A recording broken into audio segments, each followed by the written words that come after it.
let's see here. I got my first lead ever, and I called a down business in the niche and no one answered. Okay, cool. Call the next one. Email the next one. Text the next one. Let's go over to Thumbtack. Let's put your cell phone number in. Let's get texts from quotes from people that are buying leads in that marketplace. Let's build a list. Guys, if you're building a lead gen property today, let's say you just got one done, or you're building a lead gen property today, there's no reason you wait till the lead comes in to know who the prospects are, right? Let's get a list today. If we're putting up our property today, let's start compiling it. Let's see everyone in the marketplace. Let's look at Craigslist. Let's look at Home Advisor. Let's look at Thumbtack. Let's look at Google pay-per-click ads. Let's look at Sales Genie. Let's look everywhere. Let's look in the coupon clippers. Who's sending out mailers? They're spending money. They're only spending money to get those coupons in your hand so that you become a lead, right? And a sale for them and their business. Let's compile that list the day we push our site out there onto the web, because when that first lead comes, you don't want to be in a reactionary state. You want to be in a proactive state, okay? So let's do that first and foremost. Hey, Dan, still sporting those braids. These are new ones. I just got new ones. We got some, we weaved in some blonde today just for the heck of it. Why not? Who cares? How would you sell a business owner a website when they don't have one? Also, best method: contact, cold call, cold email. How would I sell a business owner that doesn't have one? So this goes back to, if you watch Jazzy's video right there, you should go back and watch that 5-minute video. She breaks down the different. So like, are you just going to businesses cold who don't know you and don't necessarily want the services that you have? That's a tougher sale, right?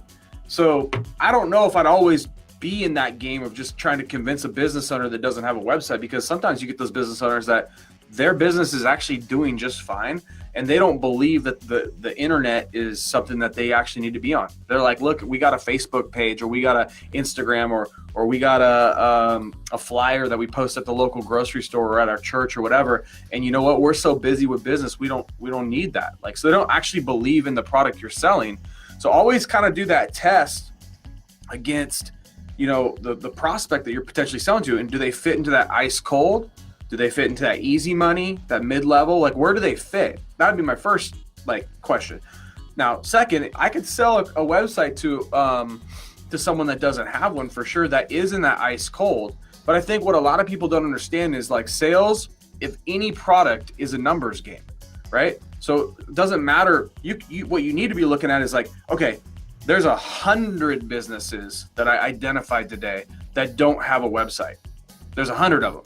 Okay, you're probably identifying one, getting told no, and then you're going like, crap, I'm doing it all wrong. The answer is, you're not doing it all wrong. You're just not doing enough of it, right? Again, goes back to those analogies I've given you guys when, I'm not going to go to the same analogy, never mind. Basically, and hopefully this makes sense, I don't care if you do it through cold call. I don't care if you do it through cold email, cold text. I don't care how you get in front of people. My suggestion would be, look at that tower or that pyramid that we've kind of created of where they fall. Then second, if they're in the ice cold, man, you're going to have to put out crazy volume. You're going to have to offer and get in front of those 100 or those 500 businesses that don't have websites, if that's the route you want to go. I personally wouldn't go that route. That's not how I would want to make money. That seems very tedious. I feel like there's better ways that I give each and every week. Screencast videos are great. But again, remember, you might say everything perfect. Everything you say may be spot on in the screencast video or email or text. But if they don't want what you have to offer, even though they actually need it and they need it, they ain't gonna buy it.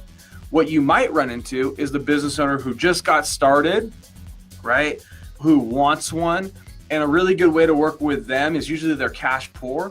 So you put them on like, hey, we could build you this entire site, or you build it up front for them, kind of a basic template. And we don't charge big numbers like everyone else. We just let you pay for it monthly over the course of a year. And I've found in those situations, I've been able to sell a site for probably 10 times the amount I could sell a site for upfront for cash.